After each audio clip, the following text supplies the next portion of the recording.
My name is Travis, and I still avoid hiking near fire roads because of what I found out there.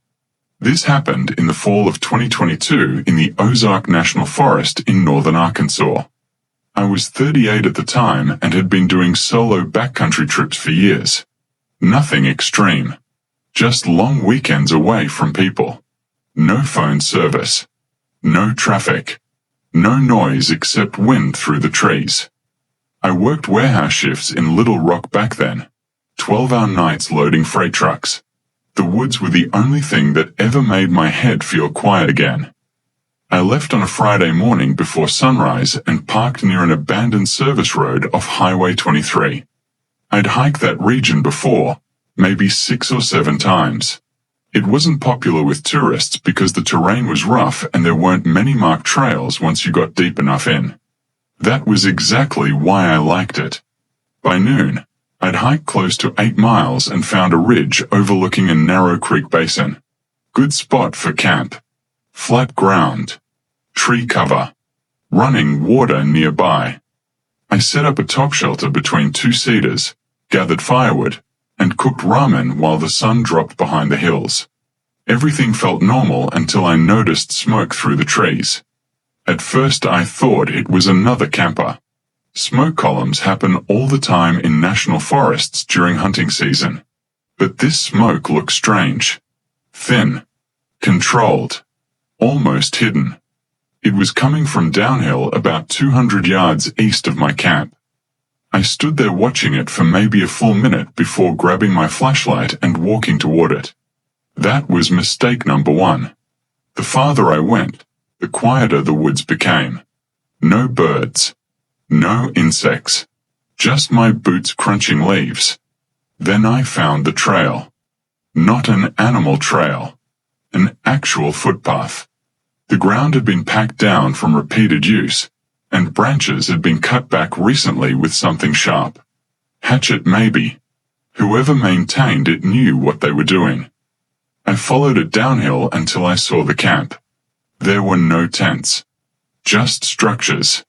3 lean-tos built from branches and dark tarps, low against the ground like someone didn't want them visible from a distance. A fire burned in the center, but it was covered with flat stones to reduce the smoke. And hanging from a tree branch above the fire were dozens of strips of cloth tied together like warning flags. Some were faded. Some looked fresh. I crouched behind a fallen log and watched the place for maybe 20 seconds. No movement. No voices. But the camp didn't feel abandoned. There were cooking pots beside the fire.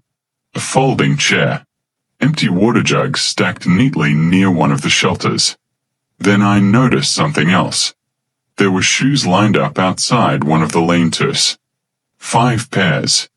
All different sizes. I backed away immediately. I remember getting this overwhelming feeling that I had stepped into something private. Something I absolutely was not supposed to see. I turned around and started heading uphill toward my camp. Halfway there, I heard a whistle. One short burst. Somewhere behind me. I stopped walking. Another whistle answered from farther uphill. Then another off to my left. Not random. Signals. Every hair on my arm stood up. I started moving faster, trying not to panic, but now I could hear movement in the trees around me. Footsteps pacing me at a distance. Staying hidden. I reached my camp just before dark. Nothing had been touched, except my backpack. It was still where I'd left it beside the top, but the top flap was unbuckled. I know for a fact I had clipped it shut. Inside, everything looked mostly untouched except for one thing.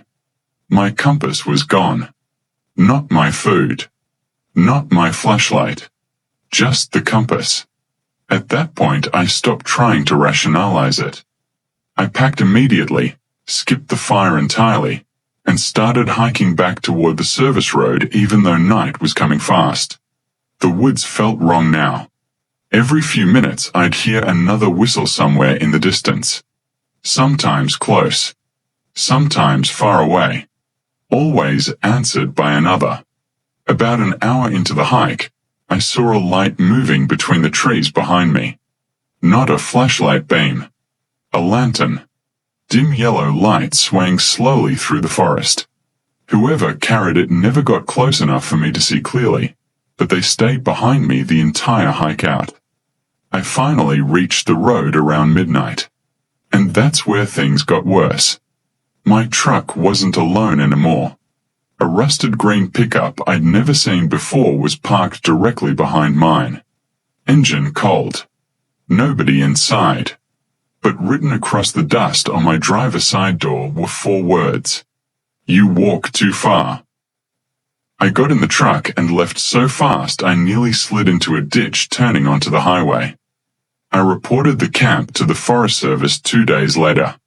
The ranger asked detailed questions about the whistles and the hidden fire pits. He didn't seem surprised. What bothered me most was something he said before I left. He asked me if I had seen any animal bones hanging from the trees. I said no. And he looked relieved. I never went back there again. But sometimes late at night, especially during hunting season, I still think about those whistles moving through the trees around me. And I still wonder what would have happened if I had stayed at that campsite until morning.